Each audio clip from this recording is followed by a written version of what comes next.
অপর্যাপ্ত জায়গা ও হিমাগারের ভাড়া বৃদ্ধিতে কৃষি পণ্য নিয়ে চরম বিপাকে লালমনিরহাটের কৃষকরা। তারা জানায়, আলু, বেগুন, টমেটো সহ জেলায় নানা জাতের সবজি উৎপাদিত হয়।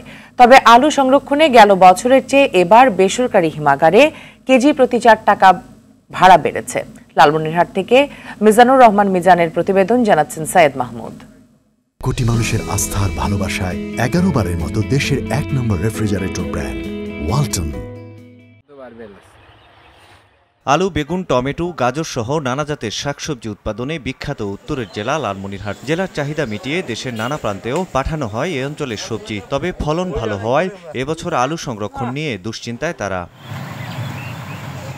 স্থানীয় আলু চাষিরা জানায়, জেলার কালীগঞ্জে সরকারি একটি হিমাগার থাকলেও সেখানে সব ধরনের কৃষিপণ্য রাখার ব্যবস্থা নেই। আবার বেসরকারি হিমাগারে প্রতি কেজি আলুতে 4 টাকা ভাড়া বেড়ে দাঁড়িয়েছে 8 টাকায়। এতে দিন কাটছে লোকসানের সংখ্যায়।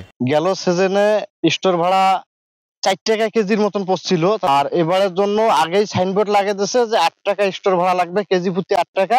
যা স্টোর হয়েছে তারা আমরা পাচ্ছি না, এরা বড় বড় ব্যবসায়িক দ্বারা সেটি বের করতেছে। সরকারিভাবে যদি কোল্ড স্টোর নির্মাণ করা যায় তাহলে আমরা কৃষক সঠিক দাম পাবো এবং উপকৃত হব। অন্যদিকে বেসরকারি হিমাগার কর্তৃপক্ষ জানায়, বিদ্যুৎ বিল ও শ্রমিকের খরচ বেড়ে যাওয়ায় ভাড়াও বেড়েছে। কারেন্ট বিল বাড়ছে, লেবার কস্টিং বাড়ছে, প্লাস গত 50 কেজি আলু 350 টাকা আমরা ভাড়া নিচ্ছি। এই ওজন সিস্টেম চালু করছে, কেজি সিস্টেম, পার কেজি 8 টাকা, 50 কেজির উপর আমরা আলু নেবো না। পণ্য উৎপাদনে কৃষকদের উৎসাহ প্রদান ও লোকসানের সংখ্যা এড়াতে সরকারি হিমাগার নির্মাণের প্রস্তাব দেবার কথা জানান এই কর্মকর্তা। আমাদের প্রস্তাব আমরা আমাদের উদ্বোধন কর্তৃপক্ষকে আমরা অলরেডি প্রস্তাব দিয়েছি। তো এটা আমাদের জোর দাবি, বা আমরা চাচ্ছি যে এই ধরনের একটা কোল্ড স্টোরেজ প্রত্যেকটা উপজেলা কমপক্ষে একটা করে হোক আপাতত। সৈয়দ মাহমুদ, RTV।